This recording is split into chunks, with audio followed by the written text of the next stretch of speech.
Hey everybody, this is Charlie Dobbins, and this is the next lesson in the Masterclass Elite Group Coaching Call Series. This is actually going to be kind of a repeat. Some of you heard it a couple of weeks ago, but we had technical difficulties with the recording, and it was such a great call. We have to record it again so that everybody can get a chance to listen to it, and it goes into our archives, and everybody gets to hear it. So I've been asked by many people about how do you start your own property management business, and because as you know, how I teach many of you is that you may start off in this business using a third-party property management company, but as you start to grow in this business and you start adding more properties, you will definitely own your own property management company. You will be your own back shop because, as I say, nobody loves your baby more than you do.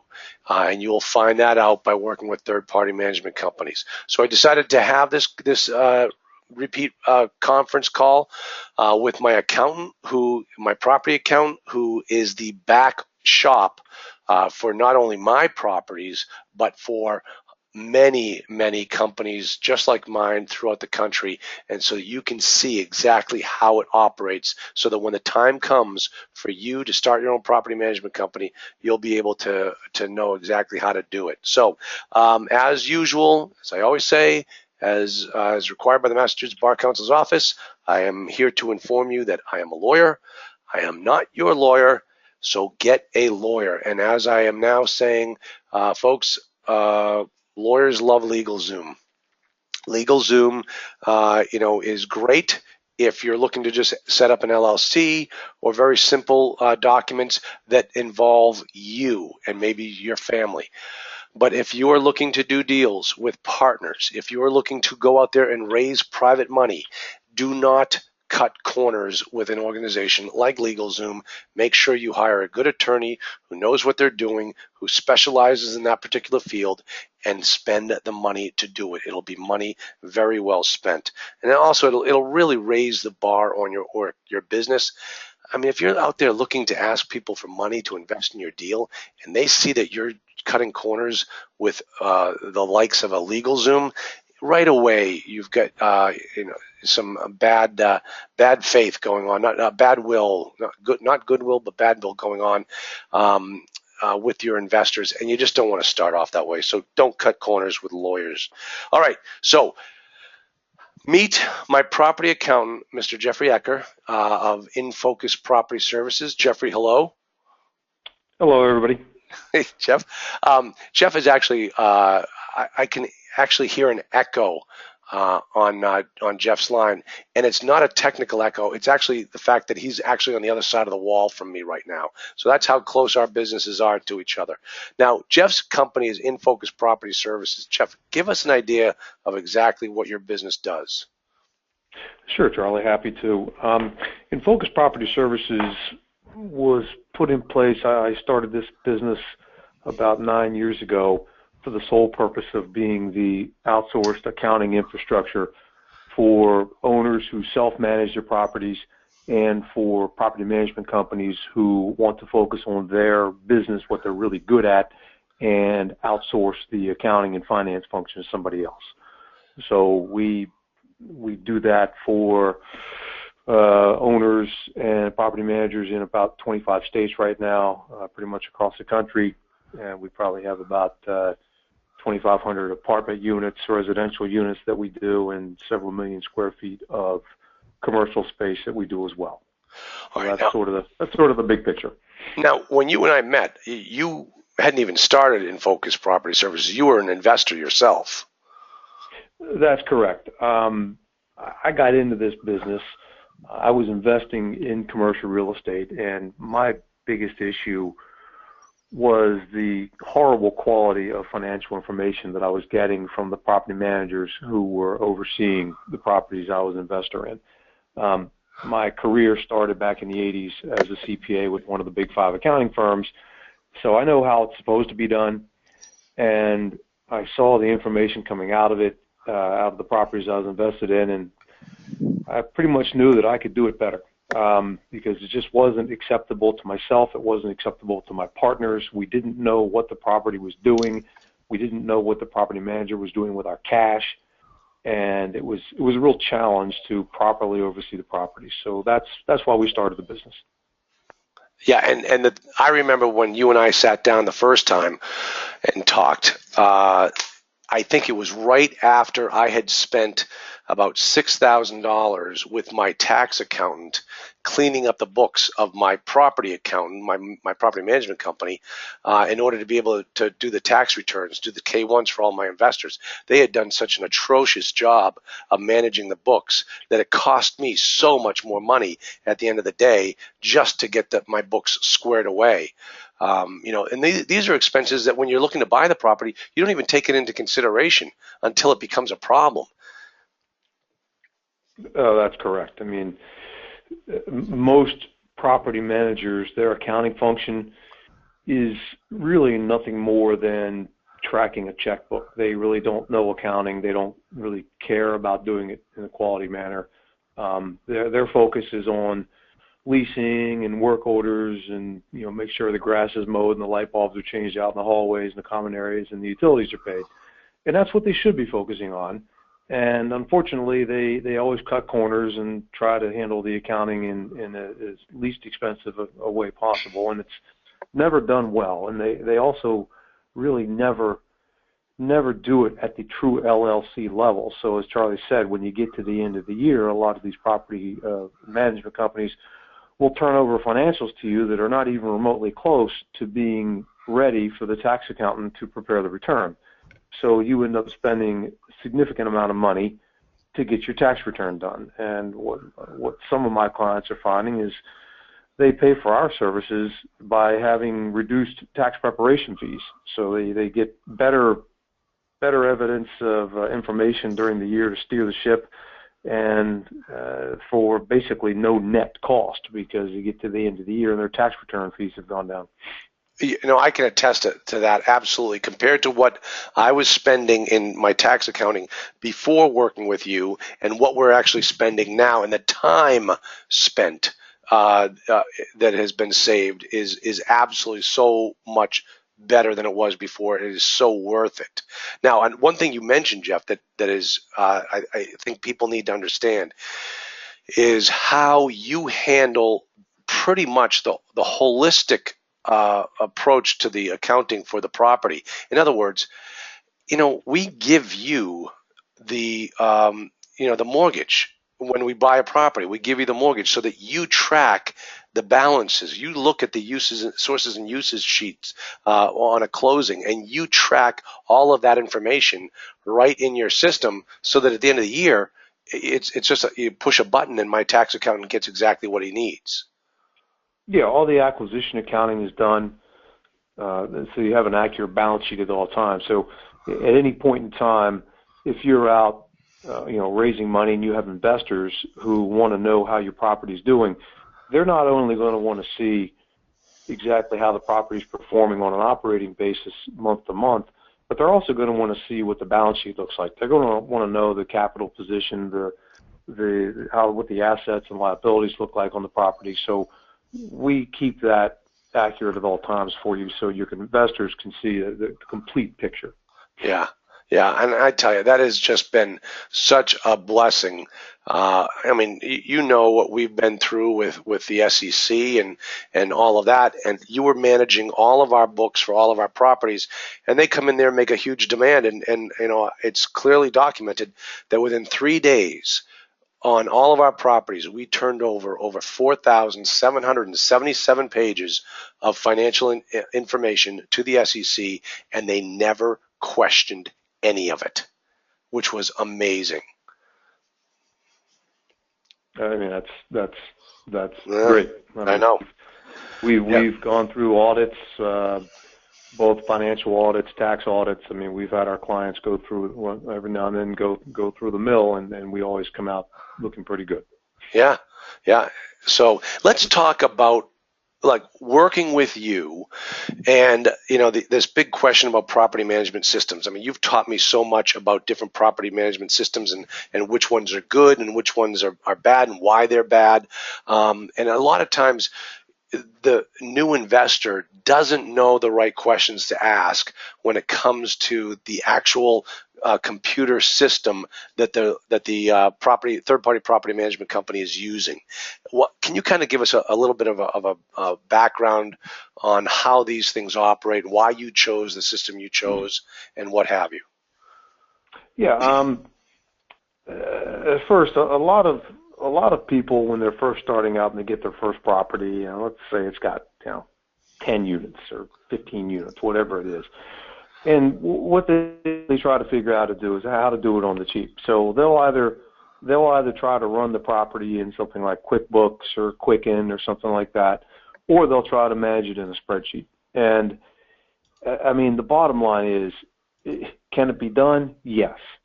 But you end up spending so much time as an owner trying to tweak those systems so that you can properly manage your receivables and delinquencies to see which tenants have paid rent, which ones haven't paid rent, trying to manage your lease renewals and expirations, and trying to keep proper track of your expenses. You spend so much time trying to manipulate those systems, which were not designed for property accounting, that you don't spend time doing what you should be doing, which is knocking on doors and collecting rents and making sure your tenants are happy and properly managing your vendors. And, once your property is doing well, going out and beating the bushes for new deals. And that's what you should be spending your time on, not trying to manipulate an inferior accounting system.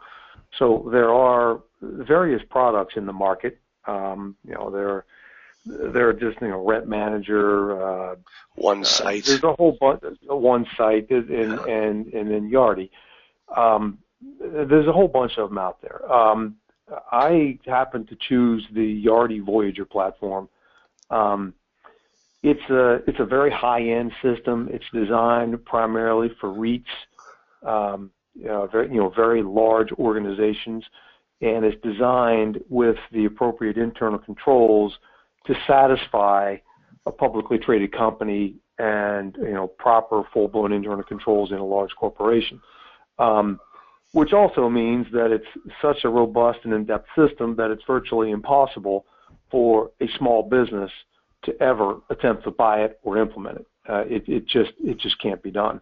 So what we did is we've become specialists with the Yardi Voyager. We manage the system for you, and in my opinion, it's the Cadillac. It's the best residential property management system on the market.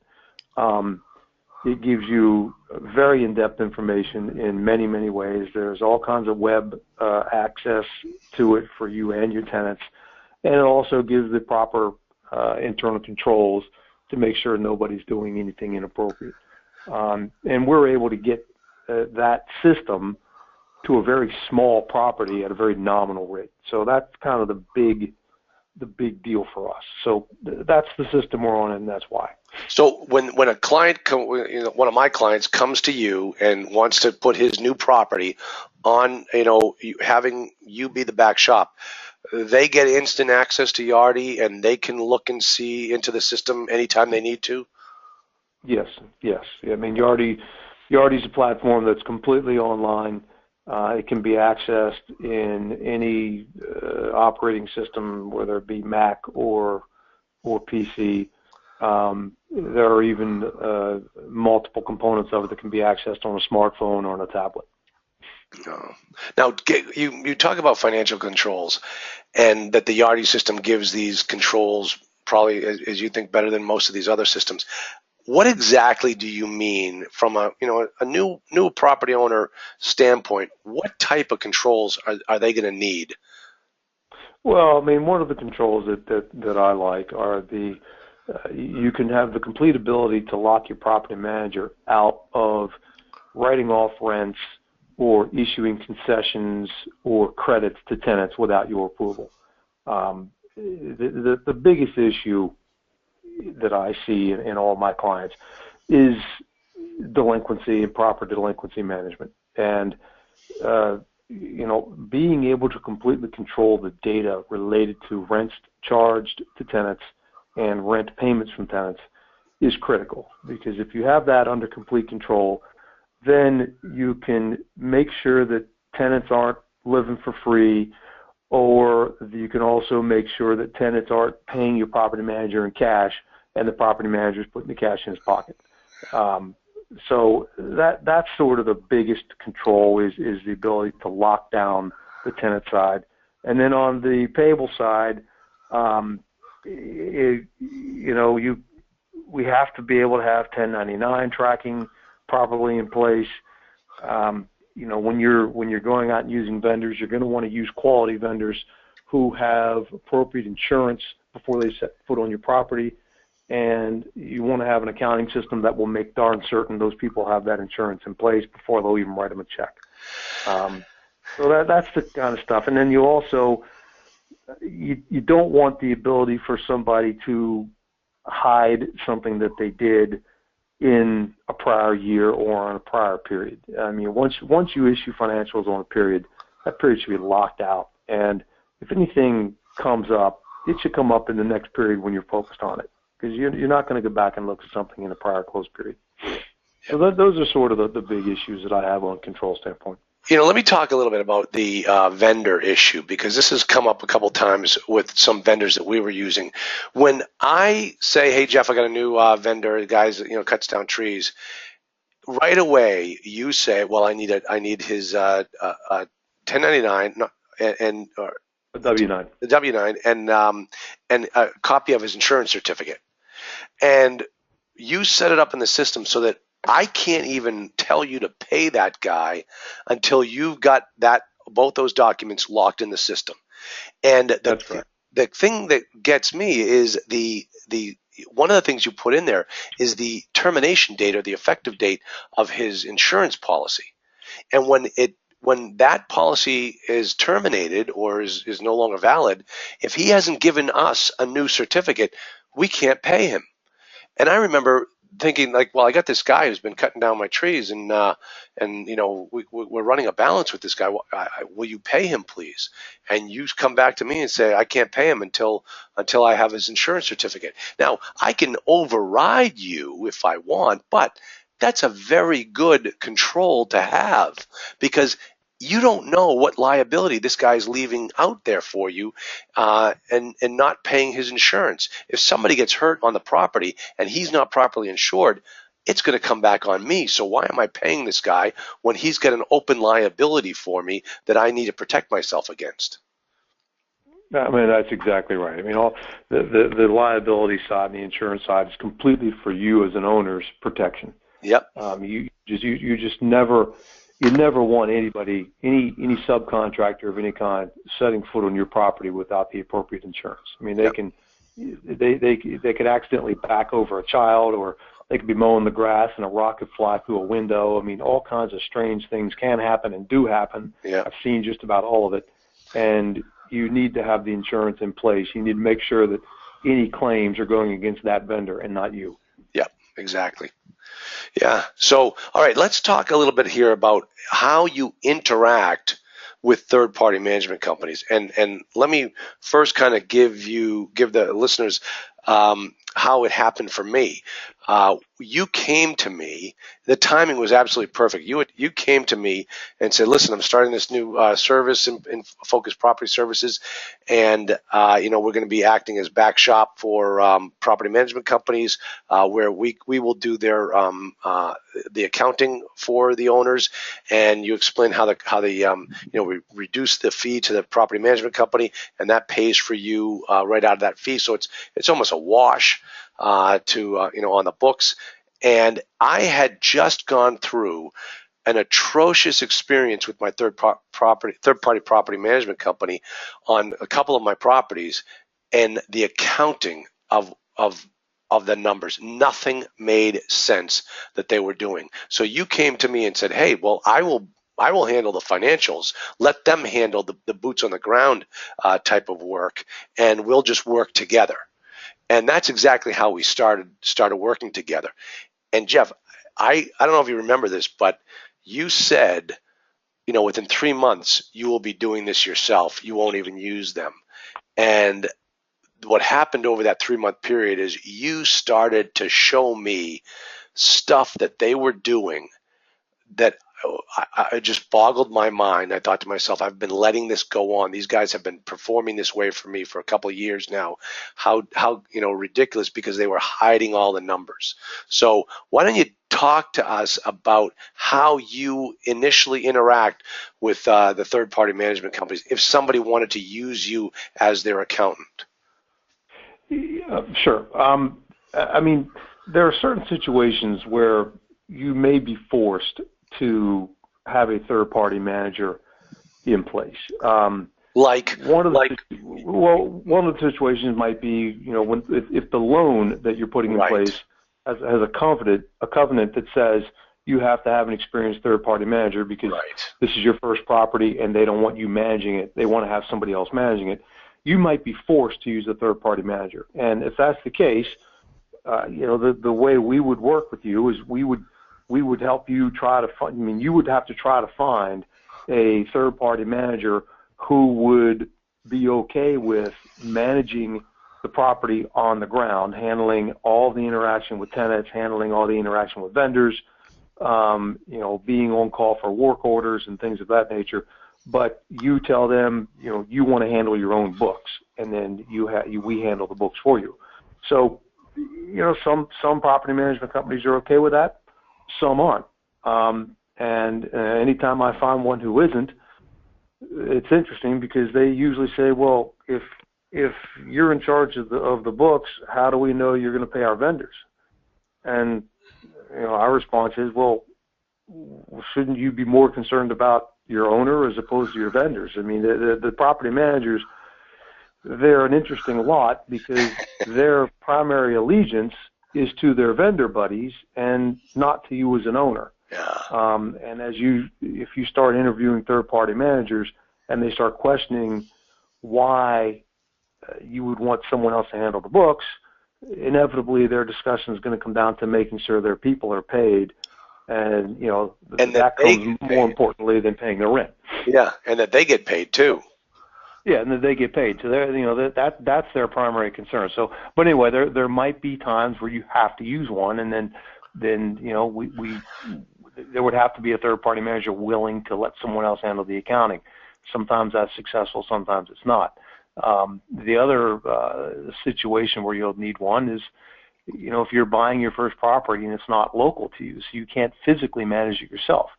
So you're going to have to get somebody on the ground locally. And depending on how big the property is, if the lender requires you to have a third-party manager, you don't have a choice. But if that's not a covenant, then what you can do is you can actually start your own LLC as a property management company, and you can hire somebody to physically manage it for you on the ground.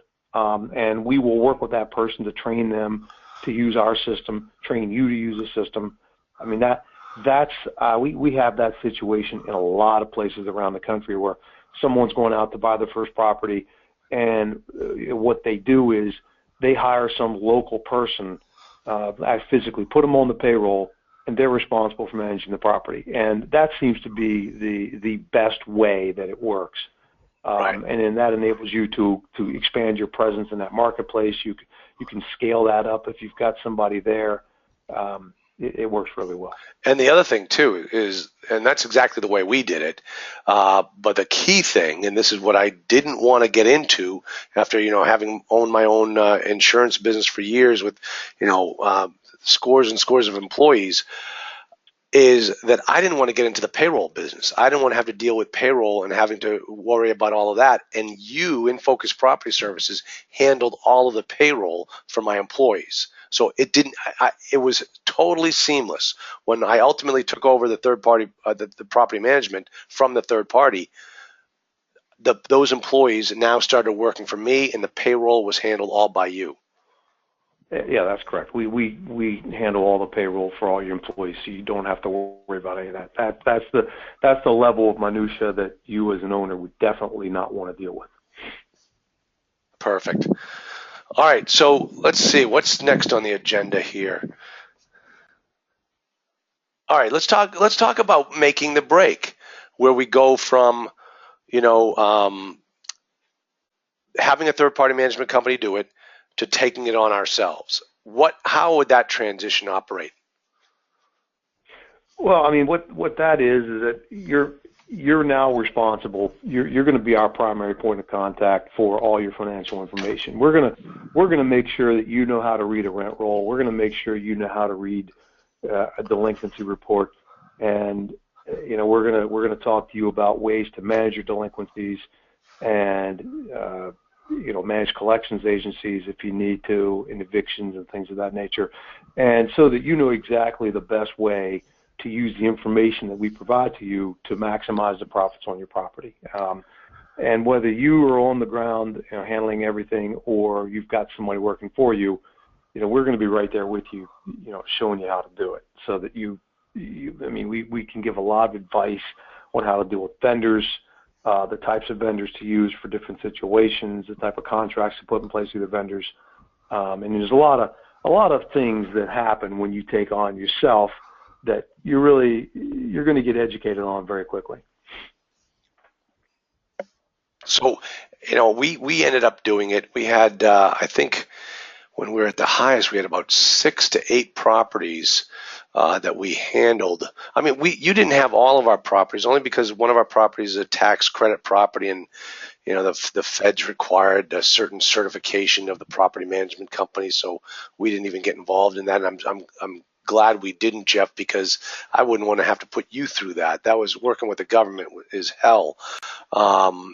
But why don't you give us some stories? Obviously, stories are the best training tools here, teaching tools. But give us some stories. Like I remember, for instance, the one time that someone stole rent money from us, and how you were able to pick up on it, and you latched onto it, and you quickly found out. It took us months trying to figure out where that money was and how it got stolen, and it ultimately ended up one of the women who was helping us find the money was the woman that stole it. So when we found that out, we had to let her go. But we have never lost any rent using you. I mean, you're like a hawk on this stuff. Yeah, I mean, listen, the biggest thing to me, the most important thing to me for an owner is to really understand your delinquency situation. And what I recommend, if you're not the one physically collecting rents, and you're not, you don't have the rent checks coming to you, if you've got somebody else doing it for you, I recommend that on a monthly basis, when you see someone hasn't paid rent, I recommend that every now and then, instead of calling your property manager to say, why hasn't this person paid the rent, I recommend you call that tenant directly, and you introduce yourself. Hey, I'm Joe Smith. I own the property. We've never talked. I hope everything's going well. Hey, I noticed you haven't paid March's rent yet. Could you let me know what's going on? And every now and then that person will say, well, I gave your property manager $500 in cash 3 days ago. Didn't they tell you? And boom, it's done. It's been identified, and that's how you do it. The benefit is you're in touch with your tenants. You've talked to your tenants. Your tenants know who you are, and that's got benefits in and of itself. Yeah. But because you went directly to them, you were able to detect the fraud. And detecting it is, you have to have reliable accounting system in place. You have to have a delinquency report that's accurate. You have to have, going back to the beginning of this call, you have to have the quality controls in place to make sure your property manager can't go in and mysteriously remove unpaid rent from your reports so that they're real. It's all kind of circular. So that's one thing that sticks out when you call a tenant and they say, "Oh, I gave cash." Yeah. Not good. Now another thing that you've done for us has to do with the utility tracker. And that is a phenomenal tool. I mean, I remember you coming into the office and, hey, you got a problem on this building. And, go ahead. The cost of one of the biggest reasons, any properties in our portfolio that have been foreclosed on in the past, I don't know, probably 4 or 5 years, the common denominator on every single one of them was out of control utility costs and water costs. There was some deregulation in the water industry, I think 4 or 5 years ago nationwide that allowed a local utility company, a local, a town or a jurisdiction, whoever handles the water, they were able to segregate water from sewer. And all these towns around the country started generating their own little companies to bill for sewer, and they bill for water. And what they did was they would crank up the rates for sewer, and they would base the sewer rate on how much water you used. And it ended up causing the overall cost of water and sewer to go up 20 to 30%. Yeah. Throughout our portfolio around the country, and it's just nuts. And most apartment buildings are not sub-metered, so there's absolutely no possible way to know, if one unit has a leaky toilet or if one person is just letting the tub run all night just to piss you off. There's no way to know that. So what we've developed is a tool.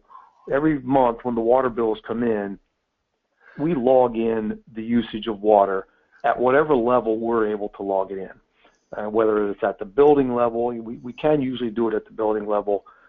Sometimes it's at the entire complex level. But then we calculate, based on the number of tenants who are there and the days that the units were occupied during the month, how much water was used. And we have some benchmarks for various markets around the country as to how much water should be used.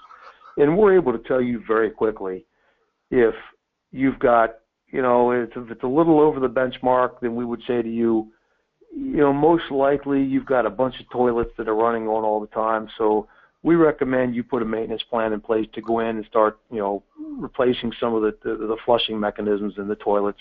Or, you might have some sinks that are dripping a lot. You might want to replace some of the seals. So it's cheap money to go in to do this maintenance, and it saves you a ton of money on the backside on your utility costs. Then we also know, based on these benchmarks, if there's an underground leak. I mean, we've seen this many, many times where all of a sudden a water bill will just triple one month. And when that happens, we know what's going on. There's no way that's because there's something going on in a unit. That means that, you've popped a water main somewhere under the property on your side of the meter. And if you don't figure it out very quickly, that can end up costing you thousands and thousands of dollars. Yeah. So we point that out to you as quickly as we can. And then, you go out and you hire a ground penetrating radar company to try to figure out where the leak is, and then you get it fixed. And we've seen water costs, leaks, just all kinds of things just devastate properties. So that's one of the things we do for you. And the thing about this, Jeff, is when all the years that I used a third-party property management company to track my numbers, they never once shared with me this type of information. It's amazing. No, it's not something they really care to do. Yeah. Now I think they leave it up to you. They're just gonna expect you to write a check for it, and then exactly. They're gonna leave it up to you to ask the question. Yep. Now I think we kind of talked about this about the boots on the ground when you'd go on your own. We talked about the payroll. But you were probably having more interaction with my staff than I was on a regular basis. As far as the book, so kind of give us an idea. If I have a property manager who's working for me, one of my sites, give me an idea of what you do with them and what your staff does with my employee on a regular basis. Yeah, well, we can certainly let's walk through the whole cycle. So it starts with you've got a vacant unit, you've got an applicant who came in for that unit. So your property manager on the ground will take the application, and they'll give us all the information on the application, and we'll put that application into the system for you so that you now know that you've got a prospect looking at that tenant. Then when that tenant signs a lease, we get a copy of the lease, and then we will move that person into the system so that you now know that person's occupying the lease. Then when that person writes the rent check and gives your property manager the rent check, your property manager is going to make a copy of that rent check before they put it in the bank, and they're going to scan or fax a copy of that check to us. They're going to put it in the bank. we're going to book it in the system. And then because there's a segregation of duties there where the person on the ground is the one putting in the bank, but somebody else is reconciling the bank statement, we then have that control in place to make certain when we reconcile your bank statement at the end of the month that all the deposits are properly accounted for. So they send us the deposit, we put it in the system. Then your property manager goes out and hires a local person to cut the grass. So, and they call and say, hey, we're going to hire Joe's Landscaping Service. Are they an existing vendor in our portfolio? And we'll say, no, they're not. So you need to go get a W-9 from them, and you need to get an insurance certificate from them before you do anything else.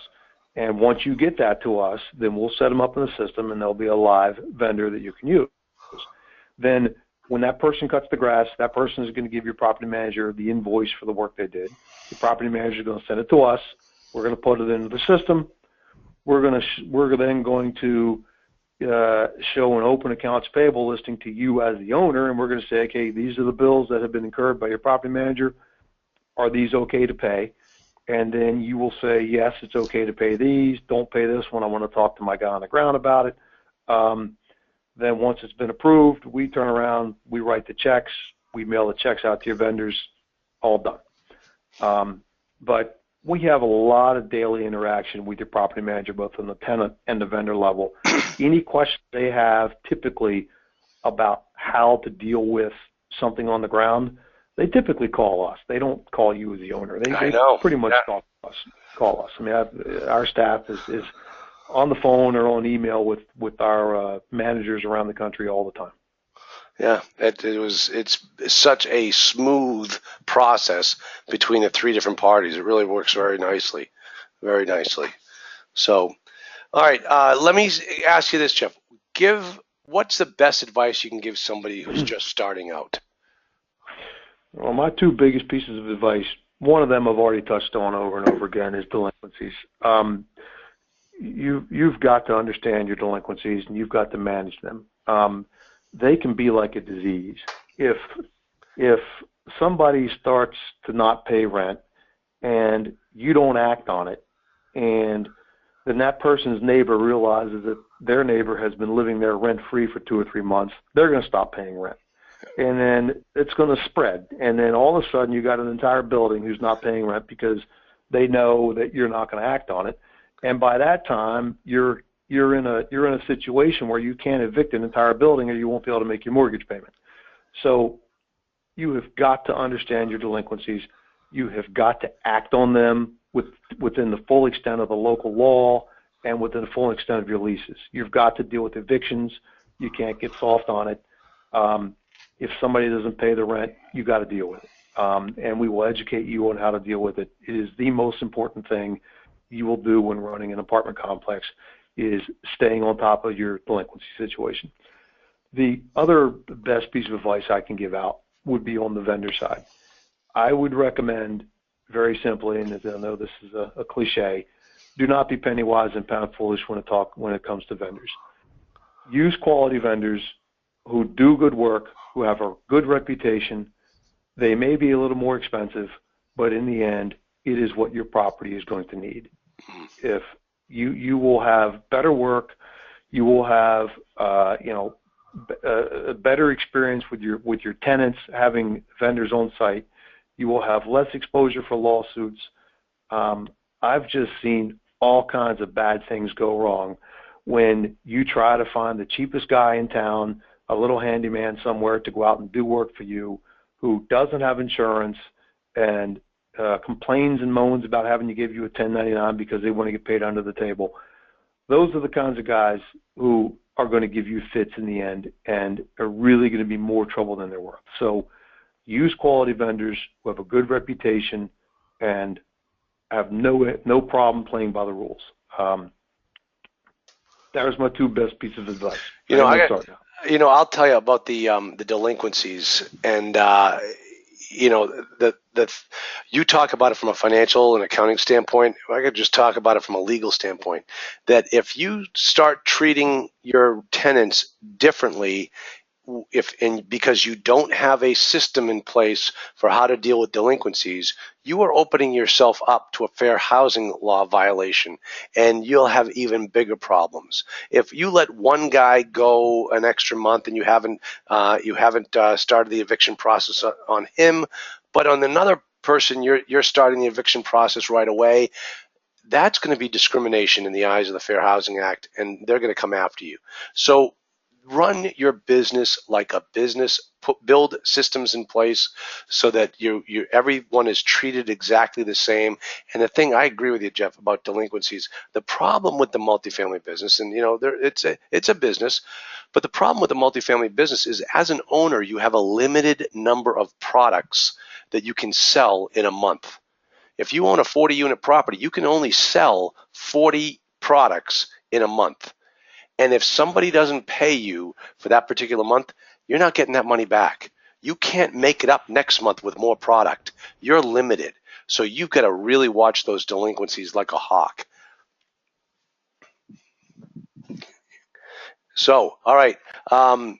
Jeff, this is how we can get in touch with you, correct? Yes, that's the email address to use.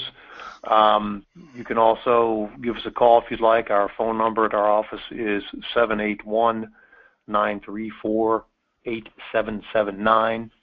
Again, that's 781-934-8779. Great. You could also go to our website if you'd like. It's www.infocusps.com.